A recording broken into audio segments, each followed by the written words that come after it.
Hi, this is Penny with Evil Sizer and Associates. How do you know what is required for your trucking company? Well, let's break it down by your truck's GVW. So, what is a GVW? That stands for gross vehicle weight. Weight of the truck, trailer, and the load. So, a typical semi is 80,000 pounds. A typical 26-foot box truck is 26,000 pounds, and a Sprinter van is less than 10,000 pounds. So, this interstate requirements chart is available for download right in the comments below. But I want to go over this with you. I just thought it would be a simple way for you to know what kind of permits you need.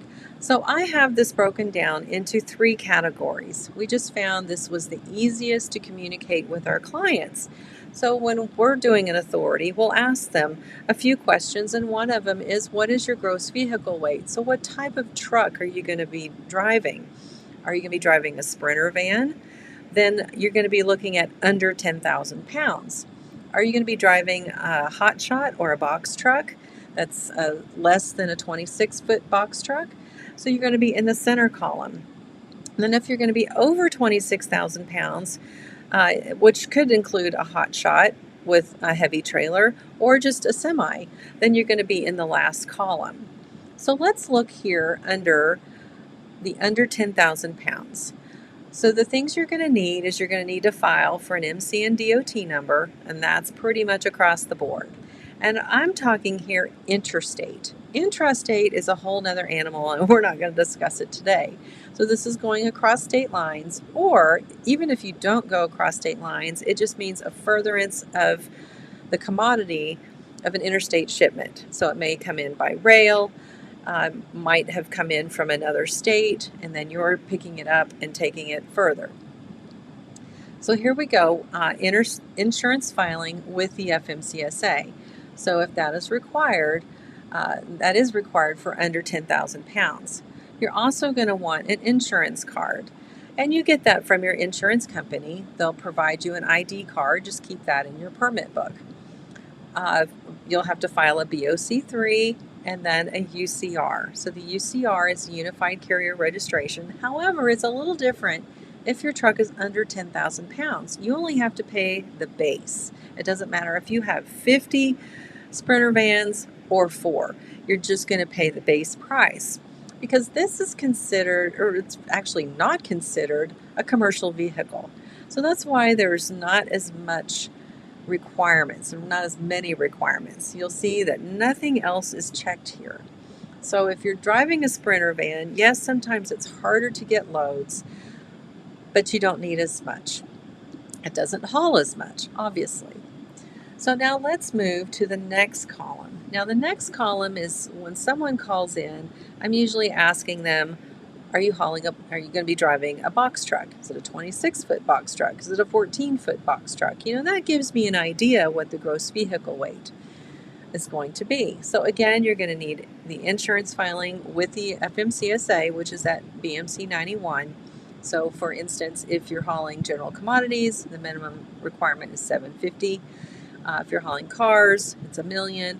And then if you're hauling really explosive items, then you may need a hazmat permit, and it's going to be $5 million. So you're going to need to know what you're going to haul. However, industry standard these days, especially if you're working with a broker, is right at $1 million.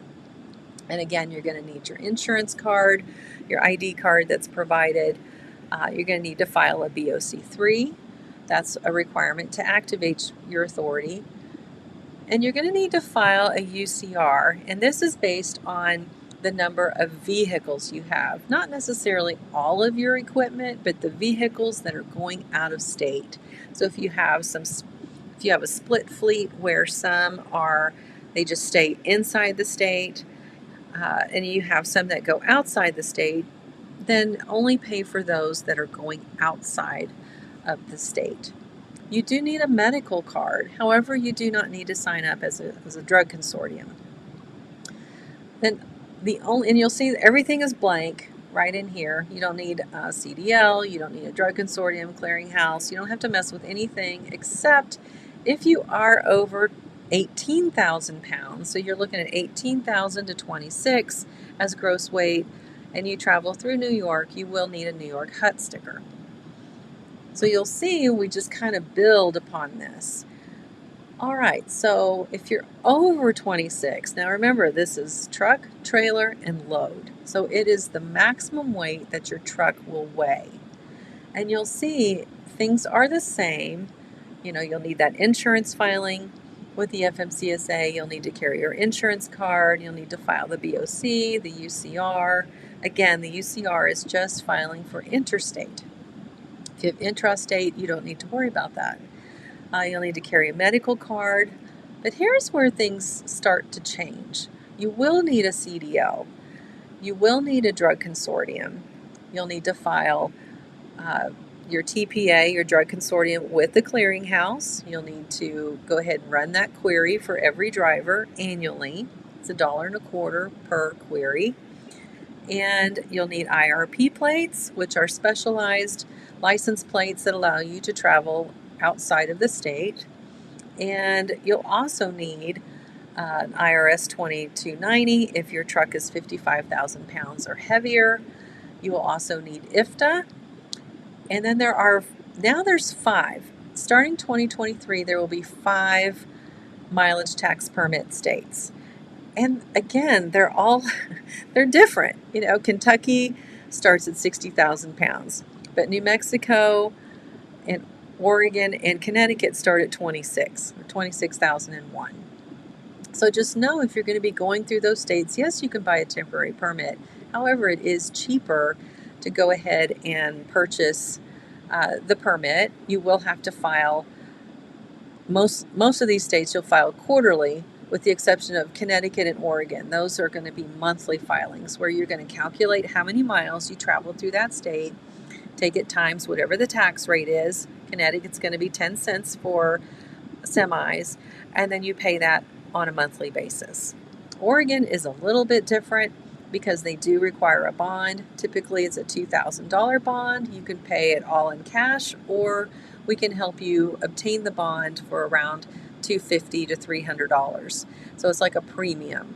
You don't have to put the whole $2,000 down. Oregon is a monthly filer, and you can change that to quarterly after a year, but you have to request it. Otherwise, you're going to stay on that monthly filing system. So I hope this breaks it down a little bit better for you to know what you're going to need. We also have a course, and I want to show you that course. So we have a course that you can take. It's completely free, and I really recommend that you download and go ahead and register and take the course. You can either do the bundle, which is trucking and broker, or just come down to steps to become a new carrier. You're going to go to milesoftraining.com or .net. Either one will bring you to this spot. And there's 40 lessons. So if you go ahead and click and enroll, you can enroll for free. You can take this course and go through all of the curriculum to learn everything that's required. It's not just getting a truck and getting on the road. As you know, there's a lot of state agencies involved, and there's just a lot of nitty-gritty that we want you to know about so you don't become surprised or shut down at the port. So take your time and go through this. Download the checklist below that we just spoke about on the requirements by GVW, and hopefully this will help you decide what you need to be on the road legally. If you have any questions, don't hesitate to call me. Call my office here at 303-482-2965. We are here to help you. Have a great day.